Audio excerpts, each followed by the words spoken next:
better known throughout the city as Zuma Dogg.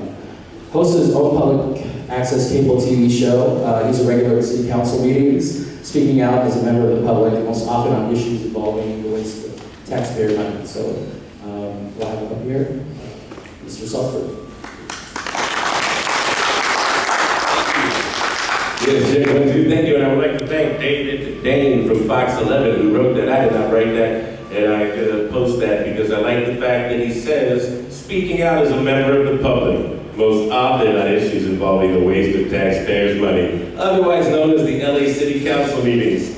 And when I'm here today, yes, I am running for mayor. I also ran for mayor in the 2009 election, and you know, I would love the opportunity to stand here and just bash the heck out of the City Hall candidates who think they deserve your vote after they drove the city to the edge of bankruptcy, as we're talking about a cut of services across the board, and as they fudge numbers for everything, and now the FBI is involved with an investigation of LA City Hall, and the LA Times says that that investigation is as wide and high as it needs to go, multi-departmental. And guess what? The people that are running that were supposed to be here asking for your vote, well, they voted yes on every commissioner, department head, agenda item, money transfer, project that now has the FBI investigating. And the council member told me as of 2 weeks ago that it's still an ongoing investigation. So aside from that, I would like to talk about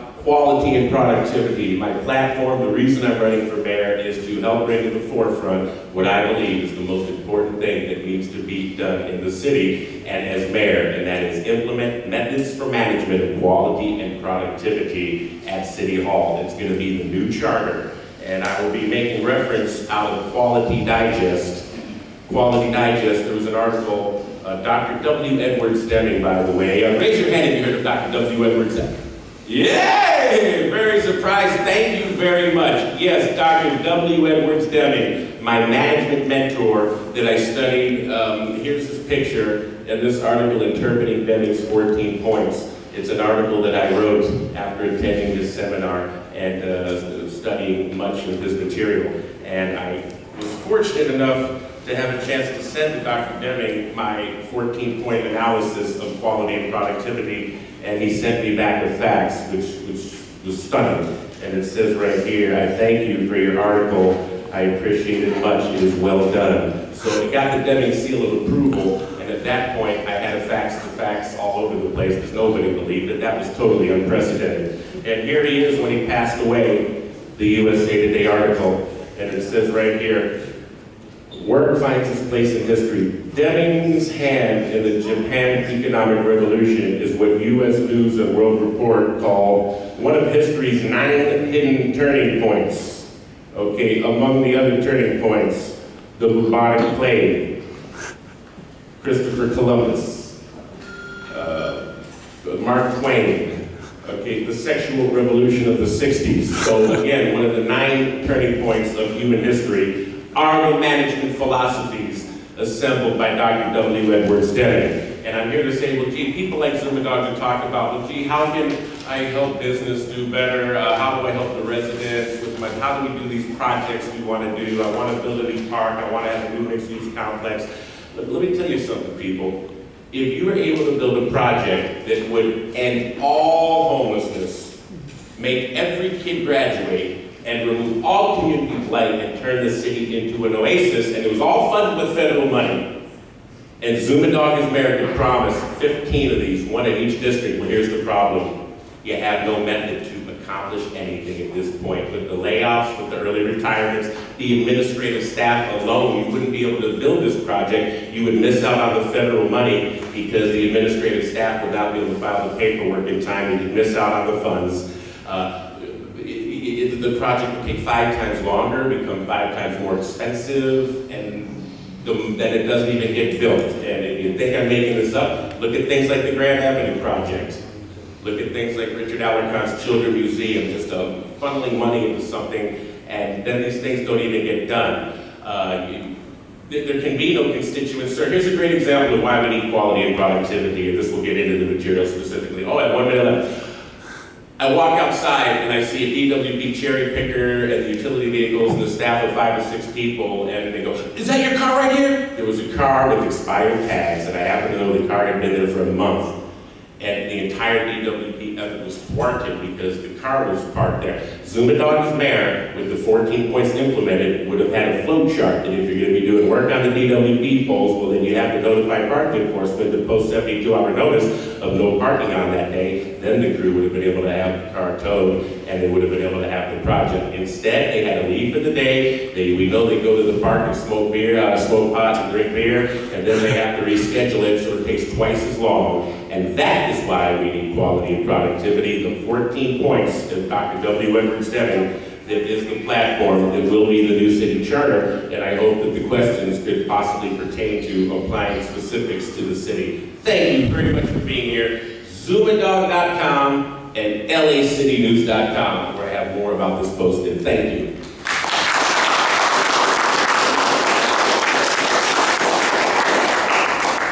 So now we have time to ask Mr. Salzberg any questions. Are there any questions from members of the audience here? There's a microphone on each side, so please come up to the mic and ask your question. And by the way, if you have any written questions for the candidates, please see members of the staff. We have Randy over here, and we have Tyler over there. Tyler. All right. So if you have any written questions for them, please ask them. Hello. The city is going to go bankrupt under the pension plan for all the public employees, and the only way to get out of it, really, for the city to declare bankruptcy. What is your viewpoint of privatizing all services for the city and have them all contracted out? Well, you use the word all, and that's never the proper, I can't make a blanket statement, but overall, to start to do more privatization, with that, to do more privatization, I think that, see, here's the problem. I'm always concerned about contracts because it's always corrupt. It goes to cronies. The prices get rung up, front-end load management contracts. But fundamentally, if I was mayor, yes, I think the city is not going to be able to provide the basic services that we're accustomed to. And I think that we're very unorganized and we do mismanage, and it costs so much more, like we discussed, why we need the 14 points. So it probably would be more efficient to be able to have some of these other contracts that have privatized. Yes, yes, yes. But of course, the oversight is very important.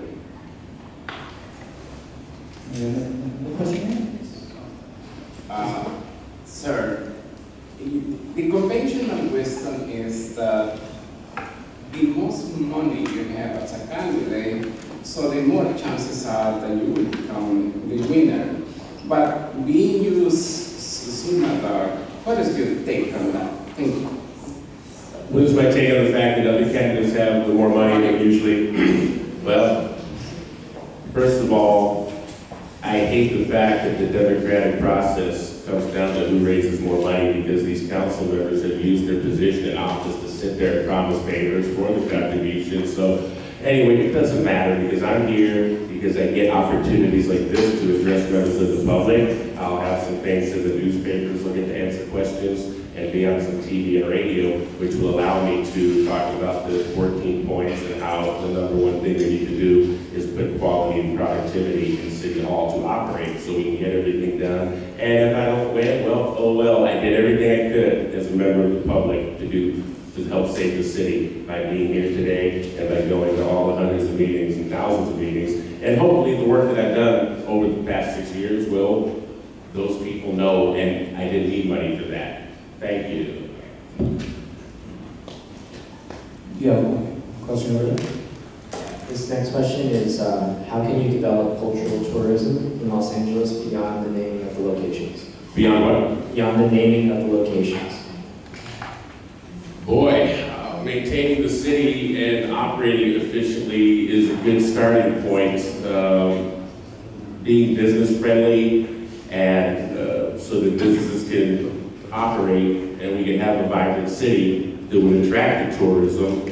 I'm all for tourism boards to to attract the businesses as well. But I think LA being the best LA, so vibrant with so much to offer, and it's such a great place to be that you just have to be here. The #1 place, even more than Las Vegas, is the best thing you can do to attract tourism. But also, I'd love to hear ideas if the person that asked that question would have anything to offer that they'd like to say. I'd like to hear that. I'd like to offer that opportunity. Any more questions? Go ahead, sir. Step up to the mic. I have a management question. And I think everyone knows that most governments are forced to set up bids and take the lowest initial cost from any contractor or supplier. But often we then get really bad services. They then greatly overrun the costs, and in the end, the city ends up spending a lot more money than they had planned, because the lowest initial cost doesn't end up being the lowest end cost. Now, since you're talking about management, this is a huge way the city is wasting millions and millions of dollars. How would you overcome this problem, since no one else I know of even has an idea how to overcome it? You're talking about the waste. Basically, you're talking about the waste. Yeah, the waste that comes from the way that they go and they say, okay, Joe Blow, you bought the lowest. Oh yeah. And so you're the lowest bid, we're buying you, and then half his product is defective, and therefore we squandered half our money. Oh, but how do you get around that problem?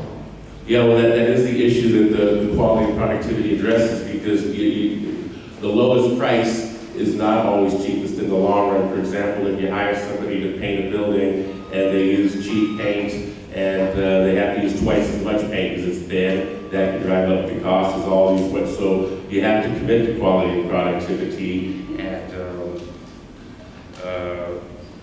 yeah, I'll leave it with that on that one. Can you follow up and ask me?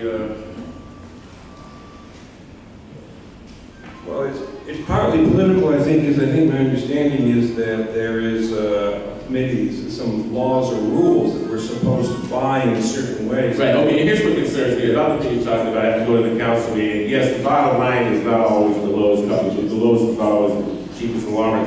My concerns are things when the bids come in at the last second because you're friends with Tom LaBonge, and then Tom sees what the lowest bid is, and then he calls his friend and says, make it $1 cheaper at $4.59 a minute before the bid is closed, and then that person gets it, and then they have it all loaded up with front-end loaded management contracts, and they raise up the cost. The cronyism with the contracting. I don't think we're using truly efficient contractors.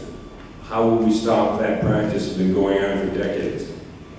Well, I guess you have to make a decision to not be corrupt as mayor. I guess you have to make a decision to not be an FBI investigated criminal body. I guess you just have to make a decision to reflect the spirit of the community, decide that your salary of mayor is enough, and that you don't have to stick all the community money in your pockets, and that you don't have to set up fake nonprofits and funnel the money into bills of your friends.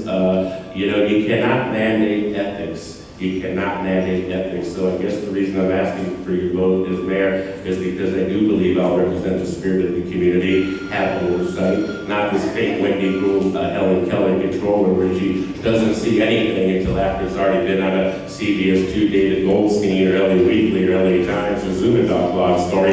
Then she comes out and says something of which nothing happens afterwards because she has no method of which to fix the problem. So yes, to get a mayor in there who does not put up with that type of thing and who will stand up to the corruption, and I have a history of that. I have a history of standing up to corruption face to face. You know, that puts me at risk as well. And so vote for me, that's all I can say. Thank you.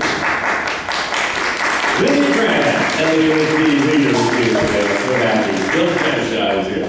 Okay, let's go ahead with the next one. Do we have any more questions? We'll go. Oh, you have one more? Yeah. Go ahead. Yes.